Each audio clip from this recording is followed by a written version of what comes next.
Hey, what's up? Sorry if you hear the fan in the background, but it's hot where I'm at. Anyway, I'm actually surprised I did not make this video because what you are seeing is actually my first manga series that I 100% completed, and believe it or not, this is what introduced me to the world of manga. See, originally, it was owned by Viola Blue, who, by the way, I am proud to announce that he is coming back into the world of YouTube. Granted, I understand why he went on a big hiatus, and believe me, it's very understandable as the reason why, but he's the one that, well, he got more subscribers than me, of course, but he started YouTubing before I did.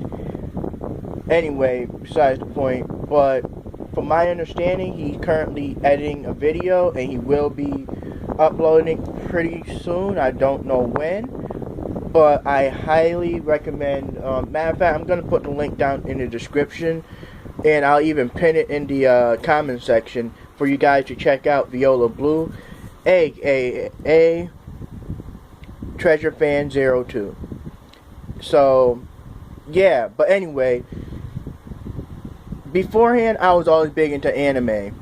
That was like, you know, I've been watching anime way, like a very long ass time ago.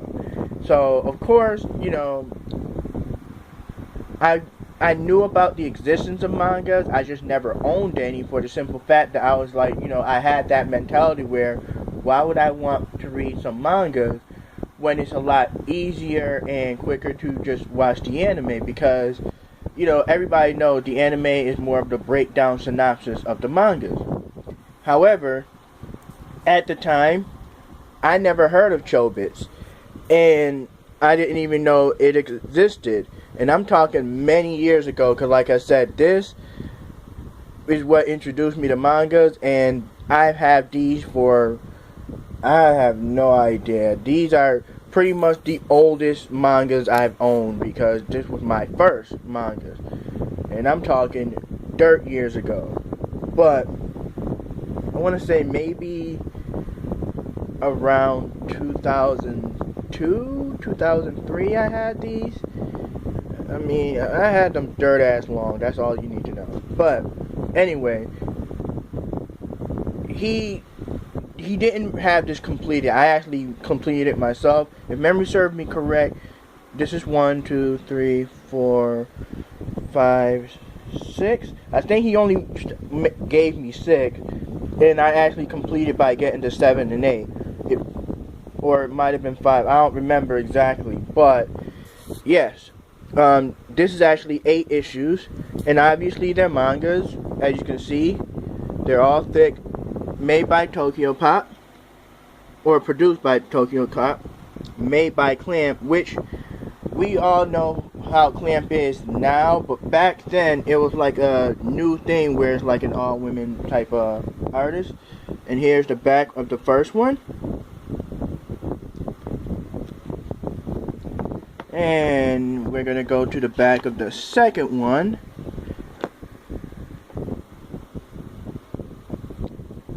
There we go.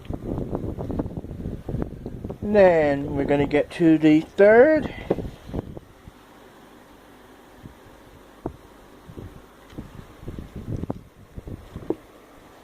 Fourth.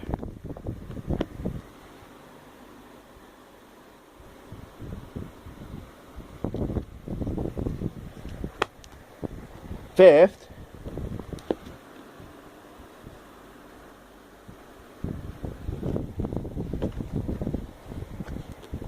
Sixth.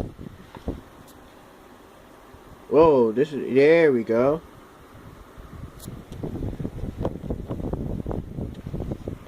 Seven.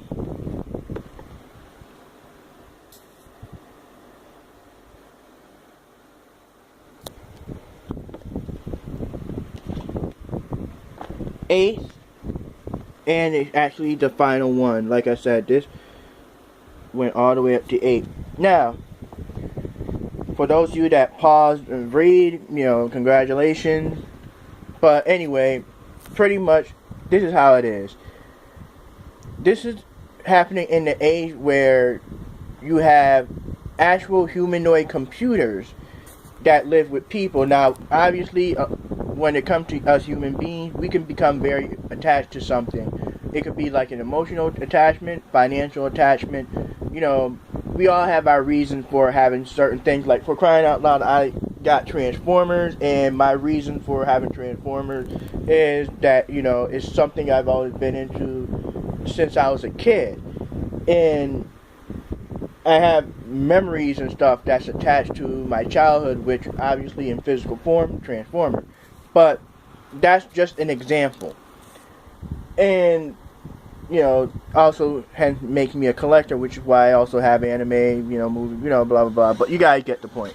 So, in this world, though, it's like, it's hard to question human morality when we are surrounded by advanced technology that can do things that can either make our lives easier, make it simpler, but at the same time, reality-based, make us more lonely, even though, you know, out of that loneliness, we always try to find some way to have some form of attachment. Like, for an example, Hideki, he's the main character of this story. He's pretty much is challenged with the idea of, you know, is it right for humans to fall in love with these Persocom, who are pretty much living computers? Like, you know, as you see, this is Chi.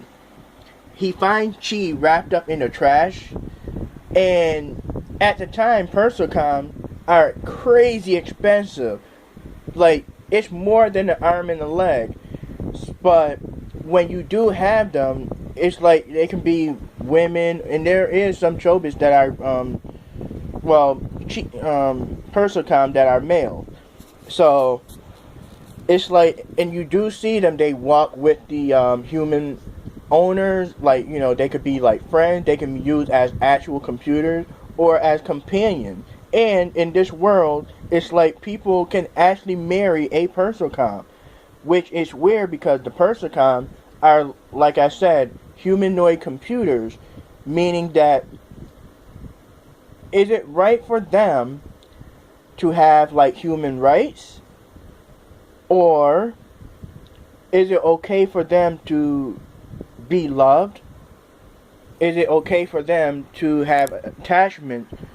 You know, because we can easily, you know, put any forms of attachment to anything, like cars, for example.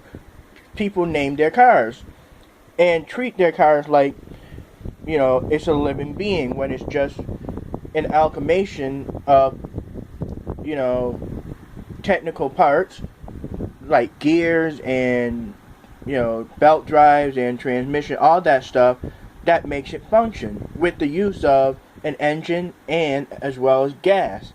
Same thing with motorcycles. People, I mean, I own both a car and a motorcycle. Am I attached to both? Yes. But, you know, it's in this world, Persocom, they are literally like a copy of humans. The only thing that's different is, as you can see on Chi, is their ears. They have these, and they have the ability to do anything what that computer does. They could go online. They could find out information like Google things. They could, you know, you could use them as like a schedule board. Like, hey, I need to schedule for these, or you can use them as anything. And the thing is, when they're properly trained or have the right programming, they can serve you as a maid or a butler, or, you know, just a caretaker in a sense, where you don't have to cook for yourself. They can fix your meals. They could, you know, keep track of your finances. It's like there's a lot of things, and Hideki is trying to understand where the line drawn for human. Like, is it okay for human to be even in love or infatuated with their Persocom? Is it right? Because he's in a situation where there's even a female girl, an actual girl, whose heart was broken because the guy that she fell in love with has a Persocom, and long story short, situation happened where it ended up her hating Persicom, hating the thought that male and female even date Persicom because she thinks it's morally incorrect.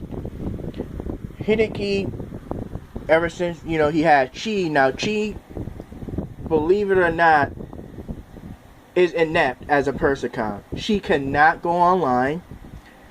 Her voice processor is broken. So she only knows how to say Chi.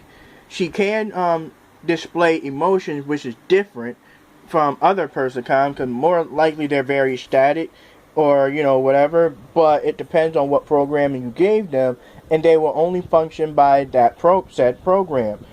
But other than that, they can't really emote. They can't really, in a way, think for themselves. Where she display herself more, like, day by day, ever since Hideki finally found a way to activate her. She started displaying herself more and more childlike, yet at the same time, very, very, I don't want to say cute, but it's more like she's very, you can tell she has some sentient mind of her own. And that causes Hideki to question, like, is she really a Persicom or is she something more?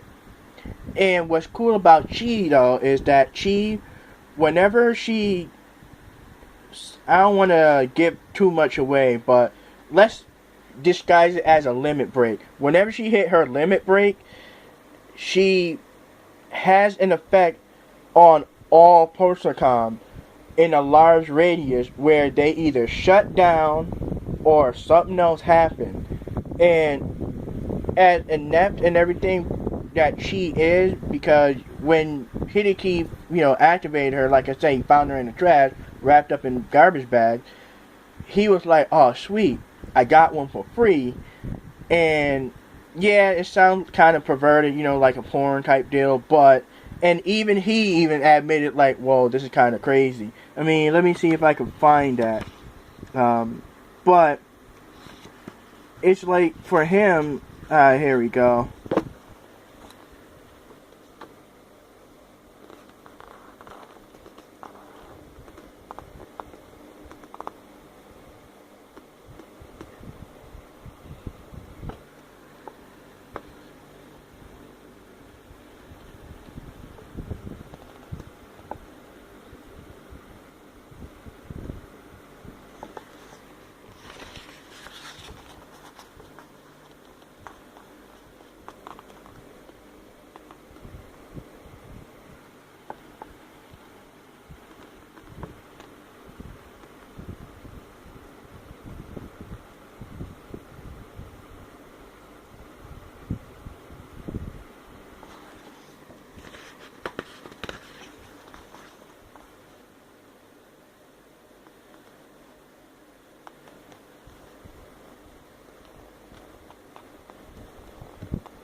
I don't know if I was close enough, but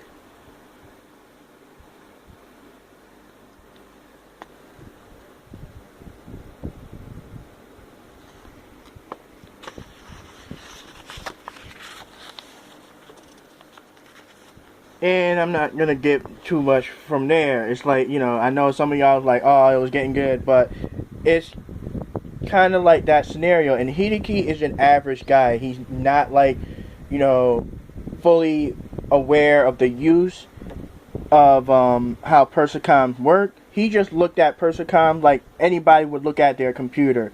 Like, sweet, we can do our work, we can do this, we can play video games, we could have access to adult material, we can, there's so much like a person would look at a computer for, or a tablet or whatever.